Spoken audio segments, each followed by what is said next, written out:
Lorsque vous pensez au culturisme, des corps monumentaux sculptés avec précision et sueur viennent à l'esprit.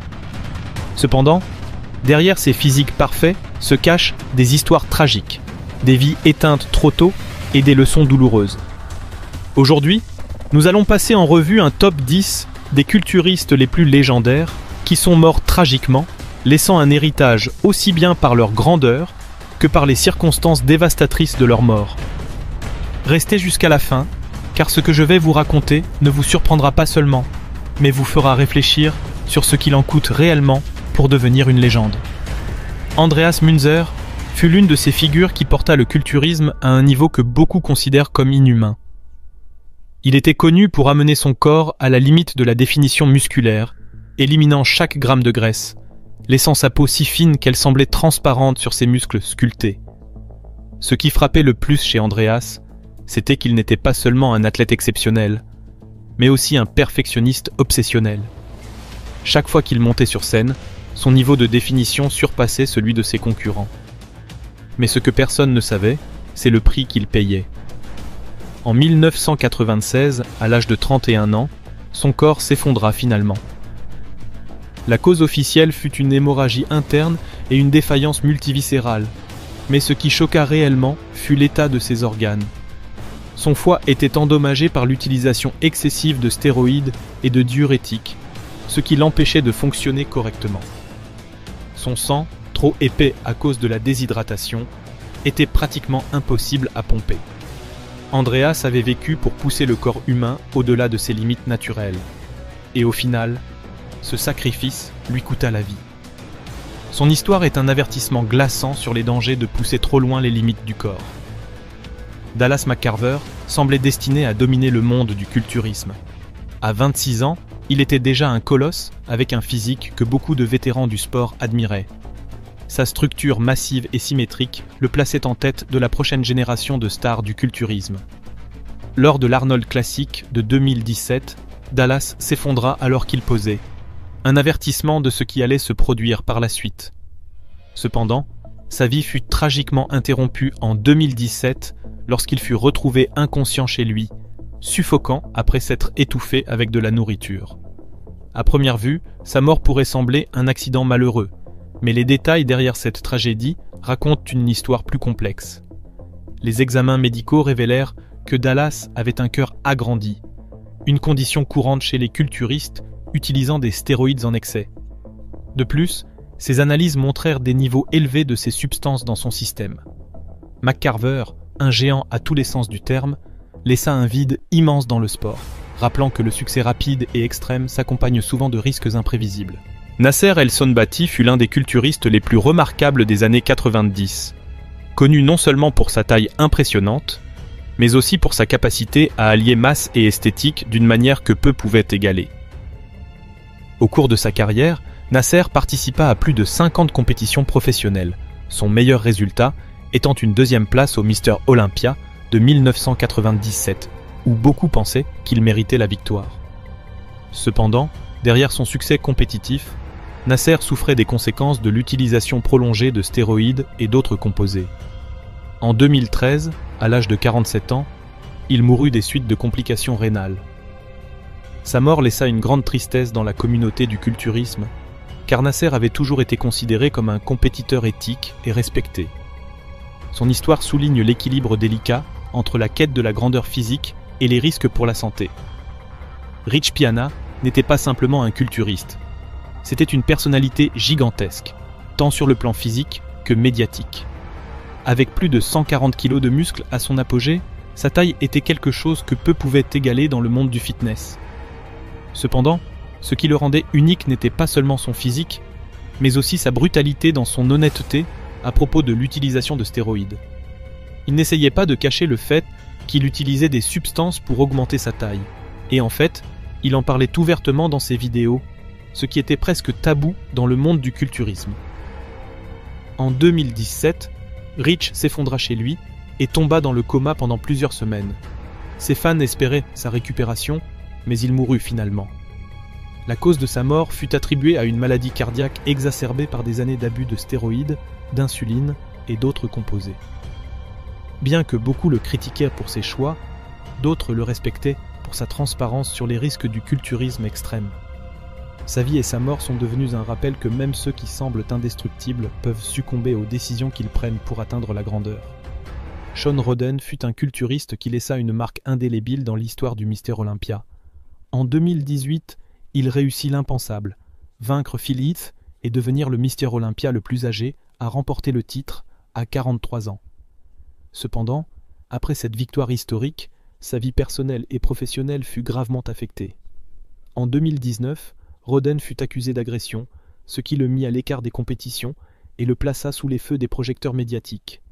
La pression des accusations, combinée au stress de ne plus pouvoir concourir, sembla affecter gravement sa santé. En 2021, à 46 ans, Shawn Rhoden mourut d'une crise cardiaque. Sa mort choqua la communauté du culturisme, non seulement en raison de la perte d'un champion, mais aussi en raison des circonstances tragiques et controversées entourant ces dernières années. Rhoden passa de héros du sport à une figure tragique, marquée par une fin inattendue. Mike Mentzer était un culturiste différent de tous les autres. Il n'était pas seulement un concurrent de haut niveau, mais aussi un penseur qui révolutionna le monde de l'entraînement avec sa méthode de heavy duty. Mentzer croyait en l'entraînement de haute intensité avec peu de répétitions mais des charges extrêmes. Son approche philosophique du culturisme fit de lui une figure unique, et sa victoire au Mr Universe en 1979 le plaça parmi les meilleurs. Cependant, derrière son succès sur scène, Mike luttait contre des problèmes de santé mentale et des addictions. En 2001, à l'âge de 49 ans, Mentzer mourut d'une crise cardiaque, possiblement aggravée par le stress et son mode de vie. Tristement, 2 jours après, son frère Ray, également culturiste, mourut, ce qui laissa une cicatrice indélébile dans la communauté du culturisme. L'histoire de Mike et Ray Mentzer est un rappel que même les plus forts peuvent être confrontés à leurs démons intérieurs. Mike Matarazzo était un culturiste emblématique, connu pour ses bras énormes et sa personnalité charismatique sur scène. Dans les années 90, Matarazzo était l'un des favoris du public grâce à son style de vie passionné et sa capacité à se connecter avec les fans.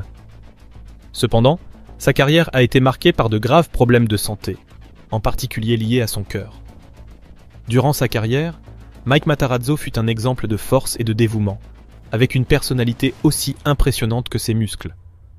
Pourtant, sa vie fut une lutte constante contre des problèmes de santé qui se sont aggravés avec le temps. Après s'être retiré du culturisme, il a souffert de plusieurs crises cardiaques et a subi un pontage coronarien. Bien qu'il ait tenté de changer son mode de vie, les dégâts étaient déjà irréversibles. En 2014, alors qu'il était en attente d'une greffe de cœur, Mike est décédé à l'âge de 48 ans des suites de complications cardiaques. Sa mort fut un choc pour la communauté du culturisme, car malgré son apparence de géant sur scène, il était apprécié pour sa simplicité et son humilité en dehors. Matarazzo est rappelé comme l'un des guerriers de fer qui, malgré sa puissance physique, n'a pas pu gagner la bataille contre son propre corps. Greg Kovacs fut l'un des plus grands culturistes de tous les temps, non seulement en termes de renommée, mais aussi de taille physique. Mesurant plus de 1,90 m et pesant près de 180 kg en compétition, Kovacs était une véritable bête, capable de soulever des charges que peu pouvaient imaginer. Cependant, sa taille impressionnante et sa force s'accompagnaient de risques importants pour sa santé. Malgré son physique incroyable, Greg n'a jamais atteint le succès espéré dans les compétitions de haut niveau. Sa masse corporelle massive rendait difficile l'atteinte de la symétrie et de la définition, éléments cruciaux dans le culturisme professionnel. Mais son héritage ne réside pas uniquement dans ses résultats en compétition. Il incarne aussi l'extrême masse musculaire qu'un être humain peut développer, devenant une référence pour beaucoup. Malheureusement, sa santé a payé le prix de cette quête. En 2013, à 44 ans, Greg Kovacs est décédé d'une crise cardiaque, conséquence directe de l'usage abusif de stéroïdes, d'insuline et d'autres substances. Sa disparition fut un rappel amer que la quête extrême de la taille peut avoir des conséquences fatales. Son nom est désormais gravé dans l'histoire du culturisme comme l'une des légendes les plus grandes, à tous les sens du terme. Luke Sandoe était un culturiste britannique qui s'est rapidement imposé sur la scène professionnelle grâce à son physique impressionnant et son charisme naturel. À 30 ans, il semblait être au sommet de sa carrière, avec un avenir radieux devant lui. Il était admiré autant pour son esthétique que pour sa capacité à communiquer avec ses fans sur les réseaux sociaux, où il partageait ouvertement ses pensées et sa vie. Cependant, derrière le succès et l'apparence imposante, Luke souffrait en silence. En 2020, la communauté du culturisme a été bouleversée par l'annonce de son suicide. Luke s'est donné la mort à l'âge de 30 ans, laissant derrière lui une vague de tristesse et de nombreuses questions sans réponse. Malgré son physique impressionnant, sa fin tragique a montré que le bien-être mental est tout aussi important que la force physique. Sa mort fut un rappel douloureux que les problèmes émotionnels et psychologiques ne doivent jamais être ignorés, peu importe à quel point une personne semble forte extérieurement. Art Atwood était connu pour son physique imposant et pour ses succès dans les compétitions de culturisme du début des années 2000. Son début professionnel fut impressionnant. Il remporta le Toronto Pro en 2002 et semblait destiné à un avenir brillant. Avec sa taille massive et sa présence scénique, Art se distinguait par sa capacité à combiner masse et symétrie, un équilibre que peu parviennent à atteindre. Cependant, comme beaucoup d'autres, son succès s'est accompagné d'un lourd tribut sur sa santé. Avec le temps, son physique monumental a commencé à lui coûter cher. En 2011, à l'âge de 37 ans, Art est décédé d'une crise cardiaque alors qu'il nageait, surprenant ses fans et ses collègues. Même s'il n'était plus au sommet de la scène compétitive au moment de sa mort, son décès fut un rappel douloureux des risques à long terme liés au culturisme extrême. Ces 10 géants du culturisme ont vécu des vies marquées par le sacrifice, la gloire et bien souvent la tragédie. Chacun d'eux, à sa manière, a laissé une empreinte indélébile dans le monde du culturisme. Mais ils nous rappellent aussi à quel point le corps humain peut être fragile, même lorsqu'il semble taillé dans la pierre. La quête de la grandeur a un prix, et ces histoires nous montrent que, même s'ils ont atteint les sommets, la chute fut souvent brutale. Si ces récits t'ont touché et que tu souhaites en découvrir plus sur les légendes de ce sport, je t'ai préparé une liste d'histoires que tu vas adorer. T'es-tu déjà demandé ce que ça fait de peser plus de 150 kg de pur muscle ? Aujourd'hui, je te présente les culturistes les plus monstrueux et lourds qui aient jamais foulé une scène. Ces titans n'ont pas seulement repoussé les limites de la taille, ils ont porté leur corps à des niveaux extrêmes. Certains d'entre eux soulevaient plus de 400 kg à la salle de sport et mangeaient assez pour nourrir une famille entière. Tu imagines porter ce poids chaque jour ? Tu vas être surpris de savoir combien le numéro 1 pesait. Commençons par un bonus, Ronnie Coleman, le roi des bêtes. Ronnie Coleman, connu comme le roi, a redéfini ce que signifie être un culturiste massif. Il n'a pas seulement dominé la scène en remportant 8 titres consécutifs de Mister Olympia, mais il l'a fait avec une taille et une masse musculaire quasi surnaturelles. Ronnie pouvait peser entre 135 et 140 kg en période de repos, puis environ 130 kg en compétition, gardant une combinaison impressionnante de volume et de définition musculaire. L'un des aspects les plus iconiques de Coleman était sa force incroyable. Ce n'était pas juste être gros, c'était aussi soulever des poids monstrueux. Il faisait des squats avec plus de 360 kg et des deadlifts avec 365 kg. Des exploits démontrant sa puissance et son endurance. Il s'entraînait d'une manière que peu pouvaient égaler, poussant toujours son corps à la limite. Savais-tu que son entraînement constant et son mode de vie brutal ont eu un coût élevé sur sa santé ? Malgré plusieurs opérations de la hanche et de la colonne, Ronnie n'a jamais arrêté de s'entraîner. Cette dévotion a fait de lui une légende vivante, et même après sa retraite, son influence continue de marquer les nouvelles générations de culturistes. Mais tu imagines tout ce poids, tant en muscles qu'en blessures ? Ronnie l'a fait et a laissé un héritage difficile à surpasser. 10. Lou Ferrigno, l'Hulk original. En 10e position, nous avons l'iconique Lou Ferrigno, mieux connu sous le nom de l'Hulk de la télévision. Il n'était pas seulement impressionnant sur scène, mais il a aussi dominé les écrans hollywoodiens avec son rôle dans la série L'incroyable Hulk. Son physique le rendait parfait pour incarner ce géant vert, mais derrière ce succès télévisé se cachait un géant du culturisme qui a marqué l'histoire. Ferrigno pesait environ 136 kg hors saison et entre 125 et 130 kg en compétition. Ce qui distinguait Lou, ce n'était pas seulement sa taille, mais sa stature imposante de 1,96 m, ce qui en faisait une véritable montagne de muscles. À la salle, sa force était incomparable. On raconte que Ferrigno faisait du développé couché avec 230 kg et des squats avec 300 kg, et ce, avec une aisance impressionnante malgré sa taille. Lou a aussi dû affronter de grands défis personnels, souffrant d'une perte auditive depuis l'enfance, ce qui l'a obligé à travailler encore plus dur pour s'améliorer et se démarquer. Sa persévérance ne l'a pas seulement mené à devenir l'un des plus grands culturistes de tous les temps, mais aussi une inspiration pour des millions de personnes. Dorian Yates, le maître de la densité musculaire. Un culturiste qui a changé la donne pour toujours. Connu pour son approche de la densité musculaire et son physique impressionnant à grain fin, Dorian pesait entre 122 et 125 kg en compétition, atteignant 135 kg hors saison. Ce qui le rendait vraiment spécial, c'était sa capacité à allier taille et définition comme jamais auparavant. Dorian a remporté 6 titres de Mister Olympia grâce à son entraînement extrême et son approche stratégique. Il faisait des deadlifts avec 320 kg et du développé couché avec plus de 200 kg. Sa routine reposait sur le principe de l'échec musculaire, chaque série était poussée à la limite absolue. Pour lui, ce n'était pas la quantité de répétitions qui comptait, mais la qualité et l'intensité. Le plus impressionnant chez Yates était sa philosophie d'entraînement.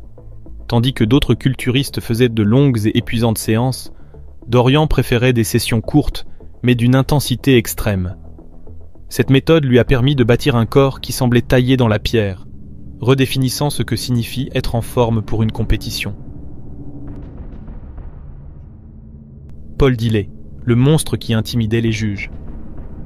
Paul Dilley était une véritable force de la nature. Avec ses 1,88 m et un poids hors saison de 150 kg, Dilley était une montagne de muscles qui intimidait beaucoup. En compétition, il descendait à 135 à 140 kg, mais son volume musculaire restait si impressionnant qu'il semblait défier les lois de la physique. Dilley se distinguait par sa structure musculaire colossale, notamment son dos et ses pectoraux qui semblèrent sculptés dans la pierre. Cependant, un des inconvénients de sa grande taille était qu'il avait souvent des problèmes de symétrie et de définition, ce qui a limité son succès sur les grandes scènes comme le Mister Olympia. Malgré ces défis, sa masse pure et sa présence sur scène étaient si impressionnantes qu'il est devenu une figure légendaire dans la communauté du culturisme. Quand on voyait Dilley, on ne pouvait s'empêcher d'être bouche bée devant l'ampleur de son physique. Günther Schlierkamp, le géant allemand. Günther Schlierkamp est un culturiste allemand qui a laissé une marque indélébile dans le sport. Avec 1,85 m et un poids hors saison de 150 kg, Schlierkamp était connu pour son charisme et son physique impressionnant. En compétition, il descendait entre 135 et 140 kg, mais restait un géant sur scène. Ce qui rend Schlierkamp particulièrement mémorable, c'est sa victoire surprise contre Ronnie Coleman au Show of Strength 2002, l'une des plus grandes surprises de l'histoire du culturisme. Cette victoire a propulsé Schlierkamp sous les projecteurs. Bien qu'il n'ait jamais gagné un Mister Olympia, sa capacité à défier les meilleurs lui a valu le respect de la communauté. Il était également réputé pour son entraînement lourd, faisant des squats avec plus de 300 kg et possédant une éthique de travail implacable. Malgré sa taille, sa personnalité charismatique a fait de lui l'un des culturistes les plus appréciés, et il est resté dans l'histoire comme l'un des rares à faire paraître Ronnie Coleman petit. Le titan moderne, Jay Cutler. En 6e position, nous avons Jay Cutler, quadruple vainqueur du Mister Olympia 2006, 2007, 2009, 2010, et l'une des figures les plus emblématiques du culturisme moderne. Jay est connu pour sa taille monstrueuse, en particulier son dos et ses jambes gigantesques. Avec un poids de compétition entre 125 et 130 kg, atteignant 140 kg hors saison, Cutler possédait un physique massif mais équilibré, avec une structure proportionnelle dans tous les groupes musculaires. Ce qui a rendu Jay unique, c'est sa capacité à rivaliser avec Ronnie Coleman, alimentant une intense rivalité entre eux. À la moitié des années 2000, il a défini une ère du culturisme. Sa préparation pour le Mister Olympia était légendaire, s'entraînant 2 fois par jour avec un régime strict comprenant plus de 500 grammes de protéines par jour. À la salle, Jay était une vraie bête. Il faisait du développé couché avec plus de 220 kg, des squats avec 315 kg et dominait le développé militaire avec 150 kg. Sa combinaison de taille, définition et éthique de travail l'a consolidé comme une légende du culturisme et son influence sur les nouvelles générations est toujours immense. Jay a inspiré beaucoup, non seulement par son physique, mais aussi par son sens des affaires et sa longévité dans le sport. Jusqu'ici, nous avons vu quelques véritables monstres du culturisme. Mais dis-moi, quel titan penses-tu qui va prendre la première place? Laisse ton avis dans les commentaires. Nasser El Sonbati, l'intellectuel du culturisme, était connu pour sa masse musculaire impressionnante et son approche méticuleuse de la discipline. Mesurant 1,80 m, Nasser atteignait un poids de compétition de 130 à 135 kg, tandis qu'en hors-saison, il pesait entre 145 et 150 kg. Ce qui distinguait Nasser de nombreux autres culturistes, c'était sa capacité à conserver une énorme masse musculaire tout en maintenant une définition musculaire tranchante. Nasser fut un compétiteur redoutable dans les années 90 et au début des années 2000, accumulant de nombreux podiums au Mister Olympia, notamment une deuxième place en 1997, une édition où beaucoup pensent qu'il aurait dû gagner. Il était surnommé l'intellectuel du culturisme, en raison de son éducation et de sa manière articulée de parler de l'entraînement. Nasser pouvait faire du développé couché avec plus de 220 kg et était célèbre pour sa capacité à endurer des entraînements d'une brutalité extrême. Sa dévotion à l'entraînement lourd et à une alimentation rigoureuse l'a maintenu au sommet du culturisme pendant plus d'une décennie. Malheureusement, Nasser est décédé en 2013 à l'âge de 47 ans. Mais son héritage en tant que l'un des plus grands et respectés culturistes de l'histoire reste vivant dans la mémoire des fans. Markus Rühl, le monstre allemand. À la 4e place, nous retrouvons Markus Rühl, connu pour être l'un des culturistes les plus massifs de tous les temps. Son physique était si imposant qu'il semblait souvent irréel. En compétition, Markus pesait environ 125 kg, mais en hors-saison, il pouvait atteindre entre 145 et 150 kg. Il possédait l'un des tours de poitrine les plus impressionnants de l'histoire du culturisme. Ce qui frappait le plus chez Rühl, ce n'était pas seulement sa taille, mais aussi sa structure osseuse qui lui permettait de porter d'énormes quantités de muscles sans paraître disproportionné. Ses épaules étaient colossales et sa pose de double biceps de face semblait venir d'un autre monde. En termes de force, Markus était l'un des plus puissants de sa génération. Développé couché à 270 kg, squat à 340 kg et soulevé de terre à plus de 350 kg. Son approche axée sur un volume extrême le distinguait de ses contemporains. Bien qu'il n'ait jamais remporté un Mister Olympia, ses participations dans les compétitions des années 90 et 2000 ont laissé une marque indélébile. Markus reste une figure populaire du culturisme grâce à son honnêteté brute et sa dévotion à l'entraînement intense. Roelly Winklaar, elle connue pour avoir certains des bras les plus gros et les plus développés de l'histoire du culturisme, Roelly pesait entre 130 et 135 kg en compétition et dépassait les 145 kg en hors-saison. Il s'est taillé une place parmi les géants de ce sport. Son esthétique et sa définition musculaire, combinées à son volume massif, faisaient de lui un des concurrents les plus redoutés sur scène. Ce qui impressionne le plus chez Roelly, c'est sa capacité à maintenir une taille relativement fine, malgré une énorme masse musculaire dans les épaules, les bras et les jambes. Ses biceps et triceps sont légendaires, et à son apogée, on estime que ses bras dépassaient les 60 cm de circonférence. En termes de force, Roelly a été vu en train de faire du développé couché avec plus de 220 kg, et sa puissance au curl biceps est souvent évoquée dans le monde du culturisme. Surnommé The Beast, Roelly a eu une carrière marquante au Mister Olympia, se classant parmi les meilleurs au monde et gagnant le respect de ses pairs et des fans. Sa présence massive et son charisme sur scène font de lui l'un des culturistes les plus mémorables de cette époque. Big Ramy, le pharaon égyptien. Actuellement, il est le culturiste le plus lourd et massif sur la scène compétitive.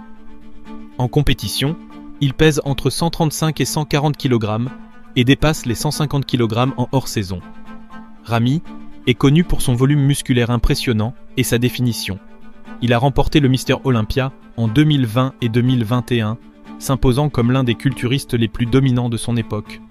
Ce qui distingue Ramy, c'est sa capacité à porter une masse musculaire colossale sans compromettre sa symétrie. Malgré sa taille énorme, il parvient à garder une définition musculaire précise, ce qui a été crucial dans ses succès. Côté force, Ramy est impressionnant. Développé couché à plus de 230 kg, squat à 320 kg. Il a placé la barre très haut pour les futurs compétiteurs, prouvant que la masse extrême n'est pas incompatible avec l'esthétique et le contrôle sur scène. Enfin, à la première place de notre classement se trouve le mythique Greg Kovacs. Ce culturiste canadien est largement reconnu comme l'un des hommes les plus massifs à avoir jamais concouru dans le culturisme professionnel. En compétition, Greg pesait environ 160 kg, mais en hors-saison, son poids atteignait 180 kg, faisant de lui le culturiste le plus lourd de l'histoire. Kovacs était une véritable force de la nature. Sa taille lui permettait d'atteindre des niveaux de force phénoménaux. Développé couché à plus de 270 kg, squat à plus de 400 kg. Greg est malheureusement décédé en 2013, mais son héritage en tant que l'un des culturistes les plus grands et les plus forts perdure. Il a été une source d'inspiration pour de nombreux passionnés cherchant à repousser les limites du volume et de la force dans le culturisme. Imaginons s'entraîner pendant des années en sculptant son corps au maximum, juste pour que, au moment décisif, la gloire vous soit arrachée. Dans cette vidéo, nous dévoilerons les plus grandes controverses de l'histoire du Mister Olympia, où les décisions des juges ont choqué et mis en colère les fans. Prêts à découvrir les plus grands vols de l'histoire du culturisme? Le Mister Olympia de 1980 est sans doute le cas le plus controversé de l'histoire du culturisme. Arnold Schwarzenegger, qui avait annoncé sa retraite du culturisme en 1975, fit un retour surprise sur la scène du Mister Olympia en 1980. Sa présence fut un choc pour tous, surtout pour les autres concurrents qui n'étaient pas préparés à affronter une légende. Mike Mentzer, connu pour son approche scientifique et son entraînement de haute intensité, était l'un des favoris pour la victoire. Il monta sur scène dans sa meilleure forme, montrant une combinaison parfaite de masse musculaire, définition et symétrie. Cependant, lorsque Arnold fit son entrée, bien que sa condition physique ne fût pas la meilleure de sa carrière, son charisme et sa présence sur scène attirèrent l'attention des juges et du public. La controverse éclata lorsque Arnold fut déclaré vainqueur. Beaucoup dans la communauté du culturisme, y compris les autres concurrents, estimèrent que Mentzer et d'autres comme Chris Dickerson et Frank Zane méritèrent plus le titre. Les accusations de favoritisme et de corruption devinrent fortes. Il était supposé qu'Arnold avait gagné en raison de sa proximité avec les frères Wilder. Cet événement marqua un tournant dans la perception du Mister Olympia, laissant une ombre de doute sur l'impartialité du jugement. Le Mister Olympia de 1998 est célèbre pour le début du règne de Ronnie Coleman, mais aussi pour la controverse qui l'entoura. Flex Wheeler, connu pour son esthétique impeccable et sa symétrie presque parfaite, arriva sur scène dans une forme incroyable. Ses lignes et sa définition étaient admirables, et beaucoup le voyaient comme le grand favori pour la victoire. Ronnie Coleman, bien qu'impressionnant en taille et avec une présence imposante, n'avait pas la même symétrie ni la même définition que Wheeler. Cependant, sa taille et la densité de ses muscles lui valurent les faveurs des juges, qui le couronnèrent comme le nouveau Mister Olympia. La décision fut largement débattue, car de nombreux fans et experts en culturisme estimaient que Wheeler méritait le titre en raison de son esthétique supérieure. En 1994, Dorian Yates était dans son 3e règne en tant que Mister Olympia, mais cette année-là, il affronta une concurrence sérieuse de Shawn Ray. Ray monta sur scène dans une forme phénoménale, avec une condition physique que beaucoup considéraient supérieure à celle de Yates, connu pour sa taille et sa masse musculaire. Yates souffrait d'une blessure au biceps qui affectait son apparence, mais malgré cela, il fut déclaré vainqueur, ce qui provoqua l'indignation des fans et des experts. Beaucoup pensaient que Ray aurait dû remporter le titre en raison de sa meilleure condition physique et de la blessure visible de Yates, ce qui donna lieu à des débats sur l'impartialité des juges et les critères utilisés pour désigner le vainqueur. Le Mister Olympia de 1995 est un autre exemple de la controverse entourant les décisions des juges. Kevin Levrone, monta sur scène dans une forme incroyable, montrant une combinaison de masse, de définition et de symétrie qui faisait de lui un prétendant évident au titre. Dorian Yates, bien qu'impressionnant en taille, montra des signes de fatigue et n'était pas dans sa meilleure forme. Malgré cela, Yates fut déclaré vainqueur, ce qui amena de nombreux observateurs à questionner l'équité du jugement. La perception que Yates gagnait en raison de sa réputation et non de sa condition physique lors de la compétition devint un sujet récurrent dans les débats après l'événement. En 2007, le Mister Olympia fut marqué par l'un des verdicts les plus controversés de l'histoire de la compétition. Jay Cutler, le champion en titre, défendait son titre contre un impressionnant Victor Martinez, qui, selon beaucoup, méritait la victoire. Martinez monta sur scène avec une condition physique incroyable, affichant une combinaison de masse, de définition et de symétrie qui lui gagna le soutien de nombreux spectateurs et experts. Ses muscles étaient bien définis et sa présentation presque parfaite, ce qui conduisit beaucoup à penser qu'il était le grand vainqueur. D'un autre côté, Jay Cutler, bien que massif et avec une grande présence sur scène, n'était pas dans sa meilleure condition physique. Ses muscles n'affichèrent pas la même netteté et la même définition que ceux de Martinez, et certains critiques pointèrent que sa forme était inférieure à celle de son concurrent. Malgré cela, les juges lui attribuèrent la victoire, ce qui suscita une grande controverse.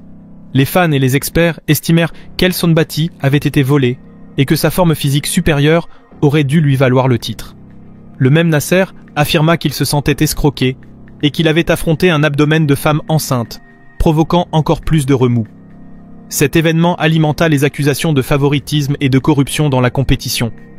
La rivalité entre Phil Heath et Kai Greene atteignit son apogée lors du Mister Olympia de 2014. Les deux culturistes étaient reconnus pour leur incroyable taille et leur définition, et leur compétition devint l'un des moments forts de la saison de culturisme.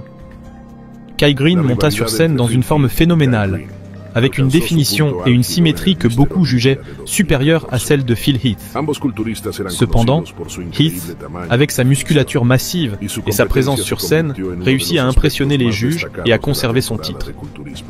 La décision fut extrêmement controversée, de nombreux fans et experts affirmant que Kai Greene méritait la victoire. Les discussions sur le favoritisme et la subjectivité du jugement s'intensifièrent, et cet événement reste l'un des plus débattus de l'histoire du Mister Olympia. Le Mister Olympia de 1972 est rappelé pour la victoire controversée d'Arnold Schwarzenegger contre Sergio Oliva.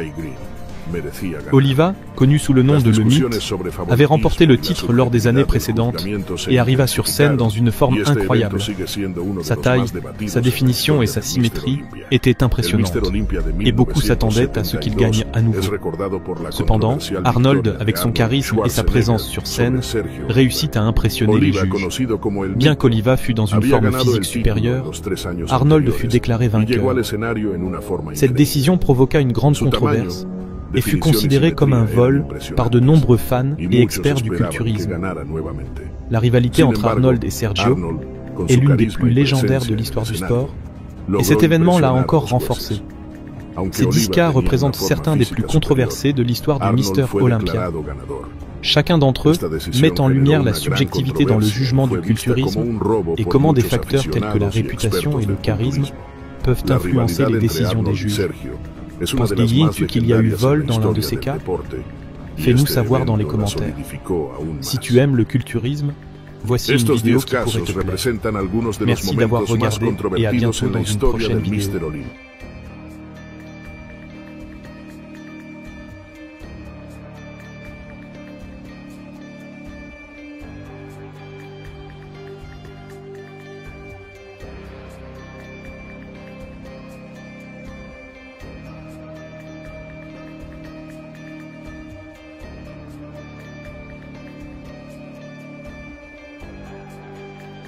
Dans le monde du culturisme, tous les titres ne se gagnent pas uniquement sur scène. Certains ont été décidés au milieu de controverses et de polémiques qui ont marqué l'histoire de ce sport. Dans cette vidéo, je t'emmène à travers quelques-uns des verdicts les plus contestés de l'histoire du culturisme, du duel épique entre Ronnie Coleman et Jay Cutler en 2001 à la victoire inattendue de Franco Columbu sur Tom Platz, en passant par la controverse récente entre Hadi Choopan et Derek Lunsford au Mister Olympia 2023. découvre comment ces décisions ont changé le cours de la carrière de ces géants du culturisme et comment sont nées des rivalités qui résonnent encore aujourd'hui dans la communauté.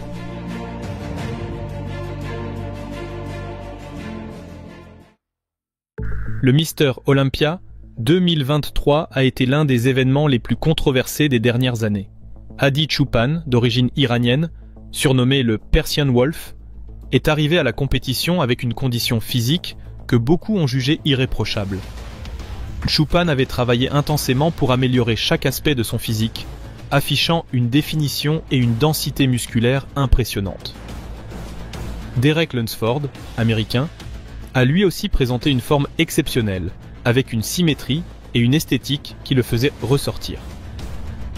Même si Hadi Choopan avait remporté le Mister Olympia en 2022 et que beaucoup s'attendaient à ce qu'il réitère son succès, les juges ont accordé la victoire à Derek Lunsford en 2023. Cette décision a provoqué un vif débat dans la communauté du culturisme. De nombreux fans et experts ont estimé que Choopan présentait une meilleure condition physique et méritait de conserver son titre. Déçu par le jugement, Choopan a rapidement quitté la scène. Les réseaux sociaux ont été inondés de commentaires et d'analyses avec des comparaisons détaillées entre les deux physiques. La controverse sur les critères de jugement utilisés par les juges est devenue un sujet brûlant. Certaines rumeurs ont même évoqué un possible favoritisme motivé par des raisons diplomatiques entre les États-Unis et l'Iran, suggérant que les États-Unis n'avaient aucun intérêt à ce qu'un champion iranien soit couronné. Tant les experts que les passionnés affirment que les tensions politiques entre les deux pays ont entraîné des irrégularités dans la compétition, menant à une décision injuste. Le Mister Olympia 2002 est un autre événement marqué par la controverse. Ronnie Coleman, considéré comme l'un des plus grands culturistes de tous les temps, s'est confronté à Günther Schlierkamp, un athlète allemand qui avait montré une amélioration spectaculaire de son physique. Schlierkamp avait battu Coleman quelques semaines avant au GNC Show of Strength, ce qui avait suscité de grandes attentes chez les fans quant à une possible répétition de cet exploit. I will kick both their asses and I will do it on Saturday. So I could do it once, I will do it again. That's what I have to say. Here we go. Just want to remind everybody that Gunther is the only guy to beat Ronnie Coleman in the past 6 years, 7 years. The real deal. Did I hear Gunther say he beat me a long time ago? Yes, he did. Actually, I think he said kicked your ass. I got a question. What the hell has he done lately? Oh. Gunther, what have you done lately? If you would know, I've done more than you, but you know, sitting and waiting and going to the next Mr. Olympia and waiting it out, whatever. What place did you I will kick your ass on Saturday and watch me standing right behind you. You might fall off the stage. I think I won my last. Tried to push me off once, couldn't do it, and you know what? You can keep trying it. I will still come after you, baby. What place did you get the last show you entered in? Yeah, you know what? That doesn't matter. On Saturday it's a different show, and each time it's a new competition. So don't get comfortable over there, man.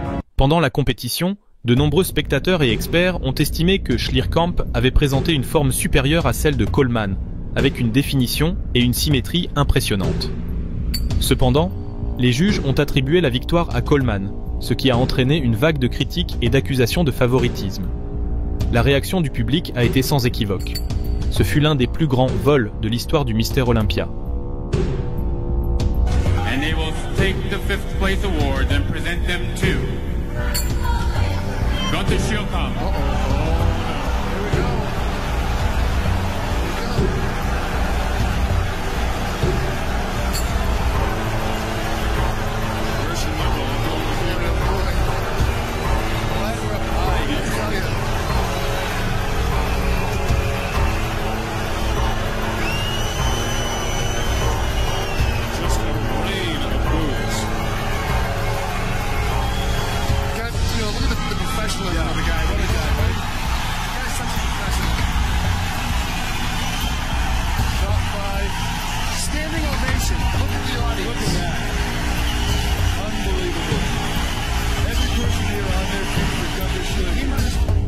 La décision relança le débat sur les critères de jugement, mettant en lumière la préférence des juges pour la masse musculaire plutôt que la symétrie et la définition.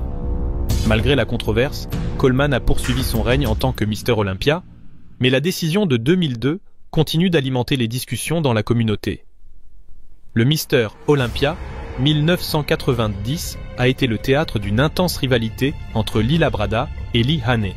Haney, qui avait dominé la compétition durant les années 80, s'est retrouvé face à Labrada, un culturiste réputé pour sa symétrie et sa définition. Labrada s'est présenté dans une forme exceptionnelle, avec une condition physique que beaucoup ont jugée supérieure à celle de Haney. Malgré cela, les juges ont donné la victoire à Haney. Cette décision fut très controversée, de nombreux membres de la communauté estimant que Labrada méritait de gagner en raison de sa meilleure définition et symétrie. Le débat autour de cet événement perdure encore, et beaucoup considèrent que Labrada a été injustement privé du titre à cause de la domination historique de Haney dans la compétition. Le Mr. Olympia 2001 fut le théâtre de l'un des duels les plus emblématiques de l'histoire du culturisme, marquant le début d'une des plus grandes rivalités entre deux titans du sport, Ronnie Coleman et Jay Cutler.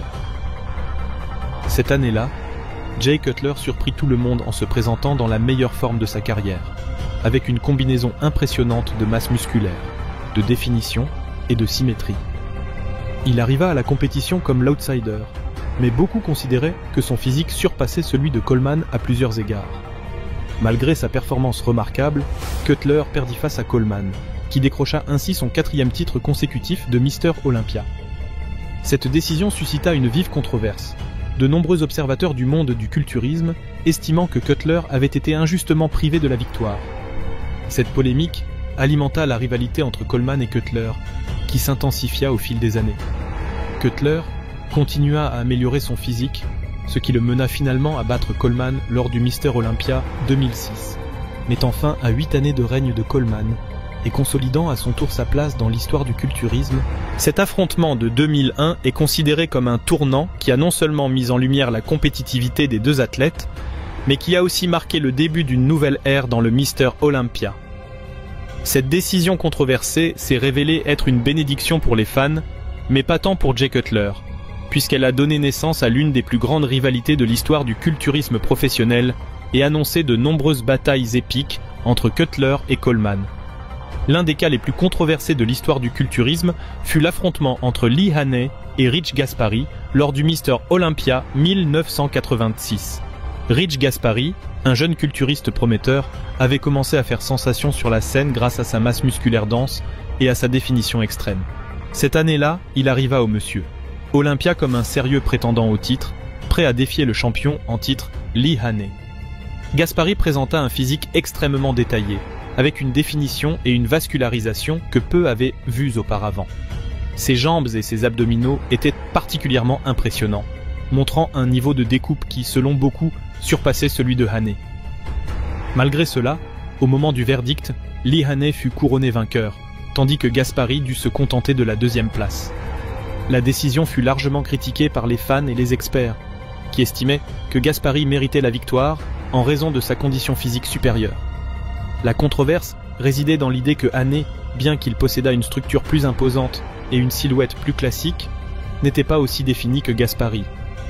Cela souleva un débat au sein de la communauté du culturisme sur les critères qui devaient être davantage valorisés lors des compétitions, la taille et la structure ou la définition et les détails. Cet événement marqua non seulement un moment crucial dans la carrière de Gaspari, mais souligna aussi les subjectivités et controverses qui entourent souvent les jugements dans le culturisme, et comment les préférences des juges peuvent influencer les résultats. Le Mr. Olympia de 1981 est l'un des événements les plus discutés de l'histoire du culturisme.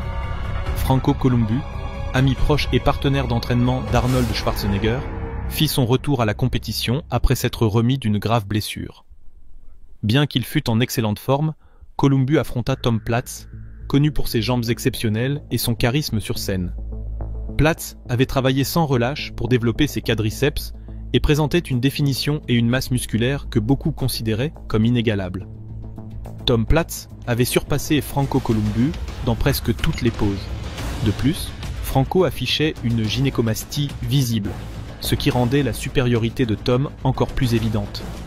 On raconte qu'Arnold, voyant que son meilleur ami était en train de perdre, aurait informé les juges d'une blessure de Tom Platz au biceps, influençant ainsi leur décision dans un sens controversé. Tom Platz présentait pourtant le meilleur physique de toute sa carrière. Cependant, lorsque Franco Columbu fut annoncé vainqueur, la réaction fut scandaleuse. Fans et experts affirmèrent que Platz avait montré une symétrie et une musculature des jambes qui auraient dû lui assurer la victoire. But went to the 82 Olympia in London, he'd starting to roll up. I could hide it perfectly. Nobody knew it happened, but I made the mistake of telling somebody. I told Arnold, and Arnold told the judge, and this judge told that judge. So when I went on stage, Tom, can you walk forward, please? Can you show me your left bicep? Oh my God. Okay, it's over.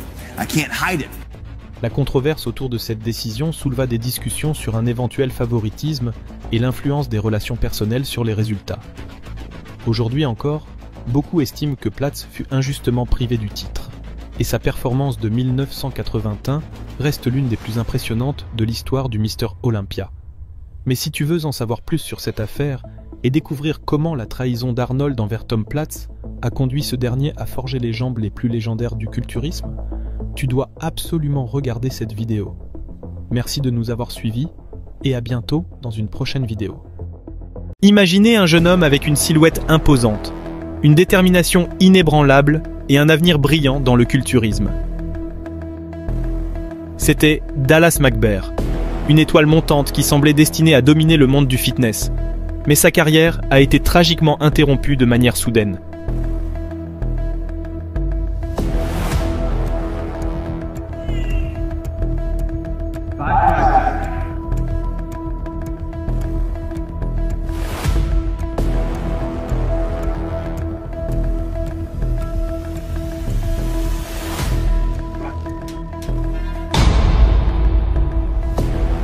Nous explorons la vie et l'héritage de la plus grande promesse du culturisme qui nous a quittés trop tôt.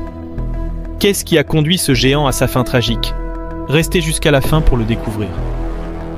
Dallas est né le 9 avril 1989 à Tennessee, aux États-Unis. Dès son plus jeune âge, il a montré un intérêt et une aptitude exceptionnels pour le sport. Sa passion pour le culturisme a commencé pendant son adolescence, lorsqu'il a pris conscience de son potentiel à développer une silhouette impressionnante. À seulement 21 ans, il était déjà en compétition au niveau professionnel, gagnant rapidement le respect et l'admiration de la communauté du culturisme. Dallas s'est toujours distingué dans les sports durant sa jeunesse, étant un joueur talentueux de football américain dans son lycée. Cependant, son véritable amour était le culturisme, une passion qui a commencé à prendre forme lorsqu'il a soulevé des poids pour la première fois à 14 ans. Dès le début, il était évident qu'il avait un don naturel pour ce sport. Avec sa taille de 1,83 m et sa structure osseuse robuste, Dallas avait une base parfaite pour développer une silhouette impressionnante.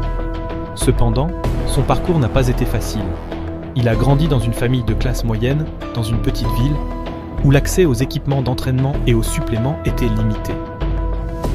Mais sa détermination surpassait tous les obstacles. Il passait des heures dans la salle de sport locale, utilisant le matériel disponible et cherchant toujours de nouvelles façons d'améliorer son éthique de travail et sa discipline. Très vite, des entraîneurs locaux ont remarqué son potentiel incroyable. Dallas n'avait pas seulement la taille et la musculature, mais aussi une éthique de travail implacable. Sa routine d'entraînement était intense, avec des séances de levée de poids qui repoussèrent les limites du corps humain. Son régime strict et calculé au millimètre près lui permettait de maintenir et développer sa masse musculaire avec une précision presque scientifique. En 2012, il remporte son premier grand titre au MPC North American Championships, le propulsant à la célébrité dans le monde du culturisme. Dallas ne s'est pas arrêté là. Son objectif suivant était l'Olympia, la compétition la plus prestigieuse dans le domaine.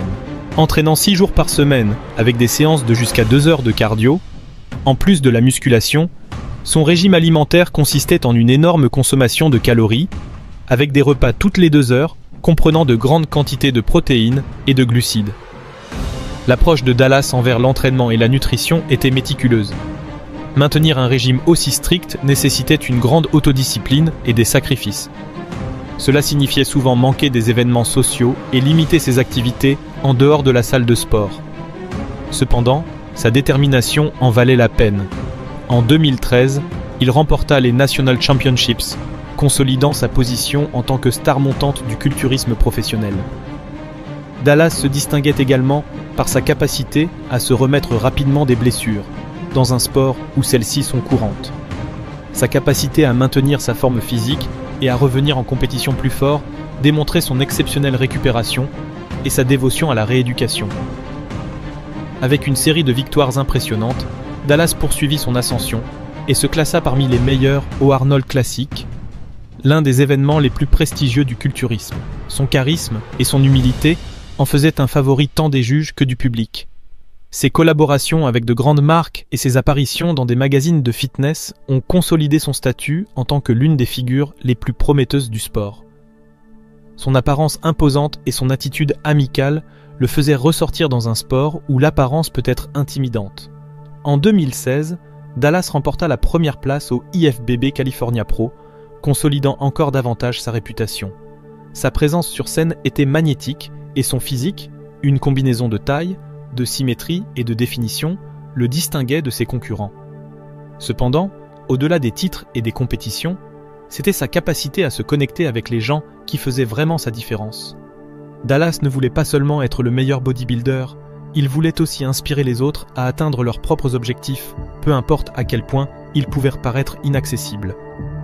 En mars 2017, lors de l'Arnold Classic Australie, Dallas s'effondra presque sur scène en posant aux côtés des autres compétiteurs. Sa santé se dégrada rapidement, souffrant d'une grave infection respiratoire qui se transforma en bronchite. McBair faillit s'effondrer sous les yeux du public et de ses camarades compétiteurs. Cet incident souleva de nombreuses inquiétudes concernant sa santé, bien qu'il rassura ses fans en leur disant qu'il allait bien et qu'il maîtrisait la situation. Cependant, le 22 août 2017, seulement quelques mois après avoir failli s'effondrer sur scène, le monde du culturisme fut choqué lorsqu'il fut retrouvé inconscient chez lui et, malgré les efforts pour le réanimer, il mourut à l'âge de 26 ans. L'histoire de Dallas McBair est celle d'un jeune homme exceptionnel qui a incarné la persévérance, la discipline et la passion pour le culturisme. Son parcours montre à quel point la quête de l'excellence peut exiger des sacrifices considérables, tant sur le plan physique que personnel. Malgré des obstacles, des blessures et un environnement difficile, il a su se dépasser, gagner des compétitions prestigieuses et devenir une source d'inspiration pour des milliers de personnes. Cependant, cette tragédie rappelle aussi que derrière les corps musclés et les apparences de force se cachent des réalités souvent invisibles. La pression physique et mentale, les sacrifices personnels et la santé qui peut parfois être mise à mal. La fin prématurée de Dallas nous invite à réfléchir sur l'importance de l'équilibre dans la vie.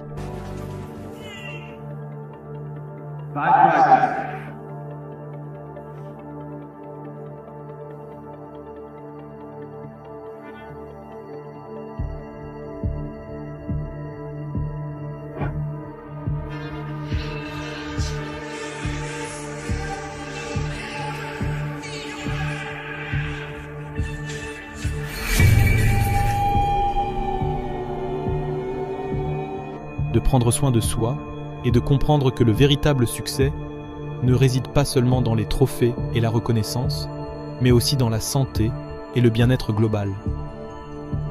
En conclusion, Dallas McBair a laissé un héritage puissant dans le monde du culturisme, non seulement par ses performances, mais aussi par sa capacité à inspirer les autres à poursuivre leurs rêves malgré les difficultés.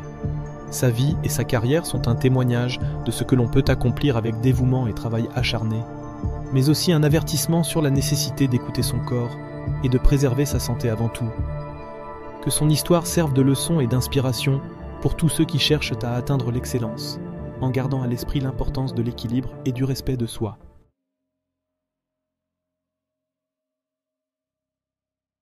Imaginez naître avec un handicap si grand qu'on vous dit que vous n'accomplirez rien, recevant des moqueries année après année. Maintenant, imaginez qu'avec ce même handicap, vous devenez une légende. Ceci est l'histoire de Lou Ferrigno, le géant qui n'a pas seulement conquis le monde du culturisme, mais qui est aussi devenu l'inoubliable Hulk. Mais ce que vous ne savez pas, c'est comment cet homme, atteint d'une perte auditive quasi totale depuis son enfance, est devenu le rival le plus inattendu de Schwarzenegger. Il a également entraîné Michael Jackson et a été nommé à un conseil présidentiel par Donald Trump. Mais le plus impressionnant, c'est ce qui est arrivé à son audition aujourd'hui. Restez jusqu'à la fin, car ce que je vais vous révéler sur la santé de Ferrigno va vous donner des frissons.